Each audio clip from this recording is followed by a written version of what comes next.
We live in a world where everything is not only as it seems. Welcome to Ostracon, a podcast that translates fragments into the whole from which they came.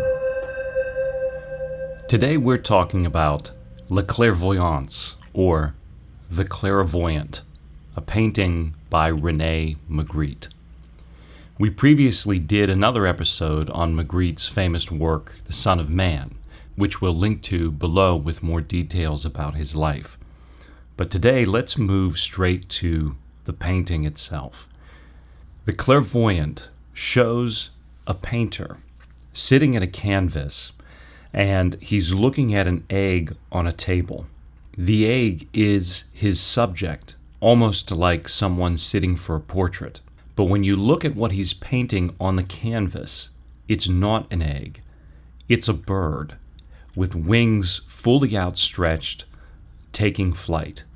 So the painter looks at the egg, but paints the bird that it will become. What makes this piece even more interesting is that it's also a self-portrait, because Magritte has used himself as the painter. So while the figure in the painting is looking at an egg and painting a bird, Magritte is considering himself and painting himself looking at an egg and painting the bird, as though that is his own version of flight, looking at what he is, but seeing what he might become.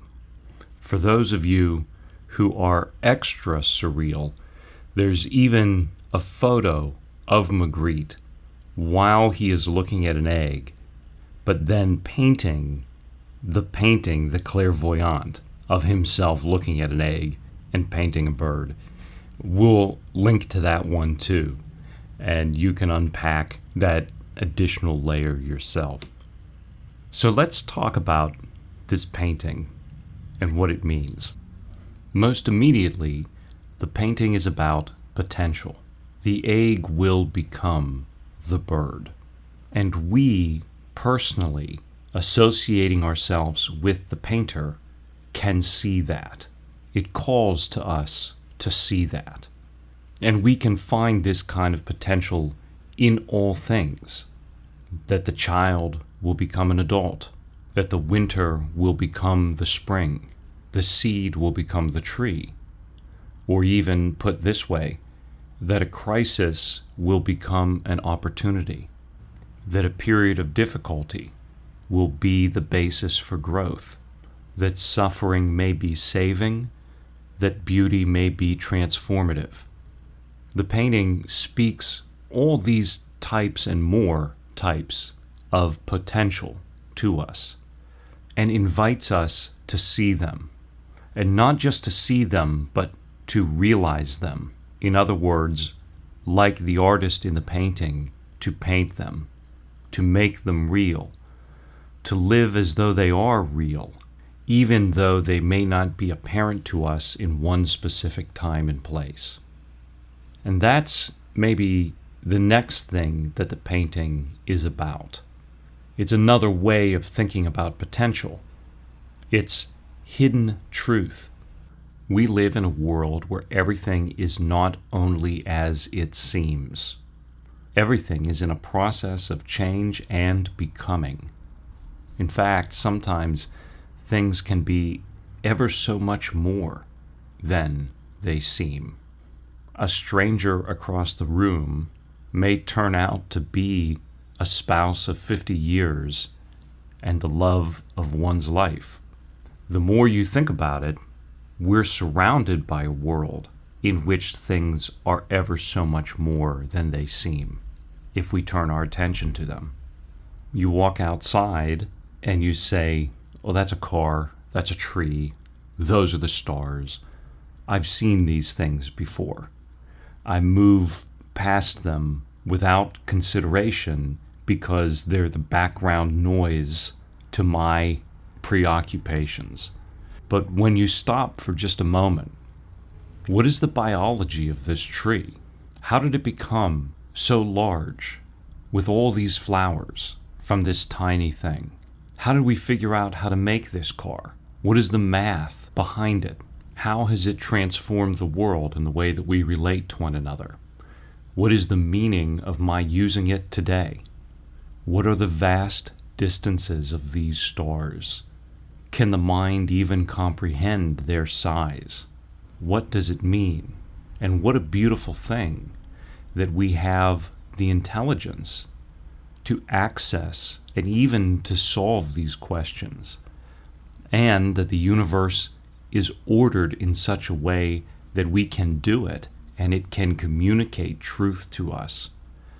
And all of these things at their root are questions about who are we, where are we, what are we doing here? What is the nature of this life and how did we get here?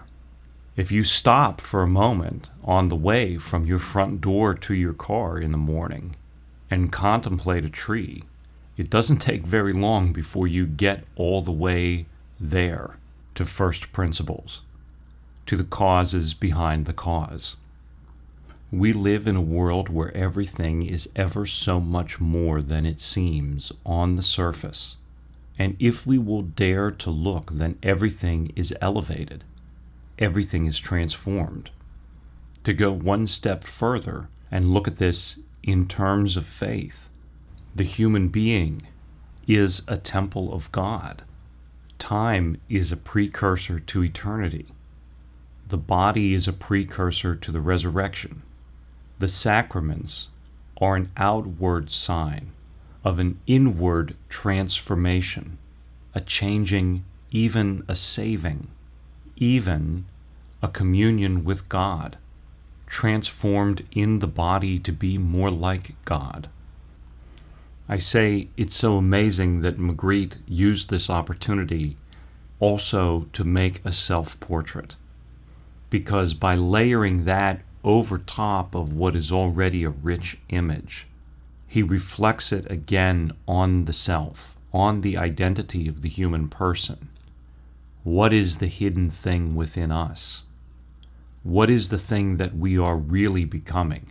Not just infant to adult, but from existing to being fully formed, coming to greater wisdom, deeper understanding of ourselves and the world, coming into relationship, coming to know God, the greatest thing that there is to know, going upward and outward forever, forever closer to the source of the good, the true, and the beautiful.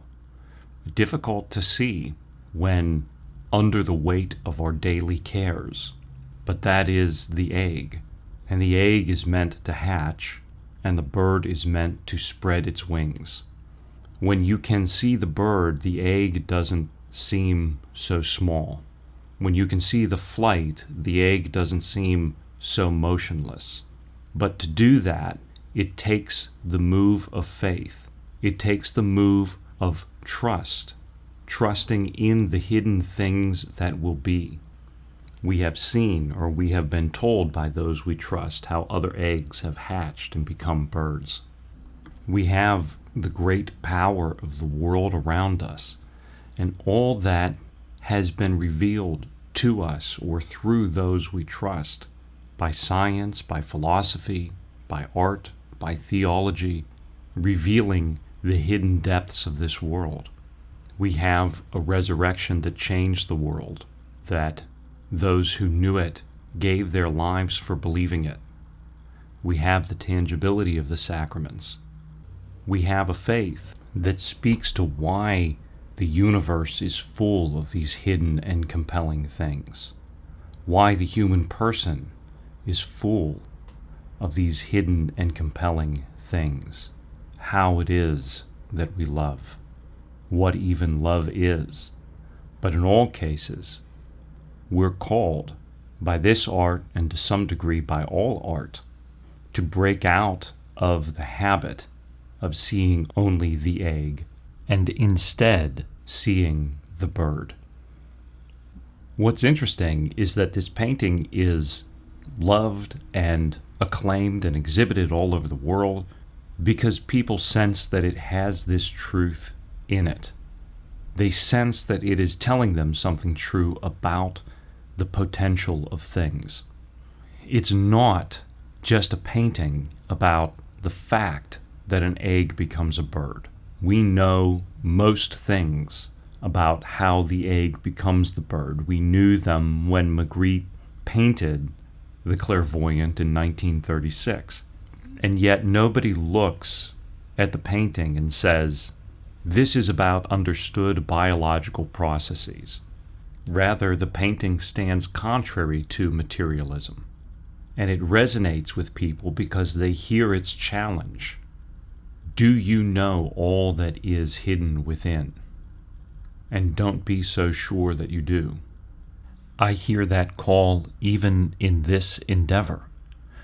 We hear the painting's call to look deeper, more closely, more contemplatively at essentially everything around you, to tear off the mask of routine and to see the reasons behind the reasons, the causes behind the causes.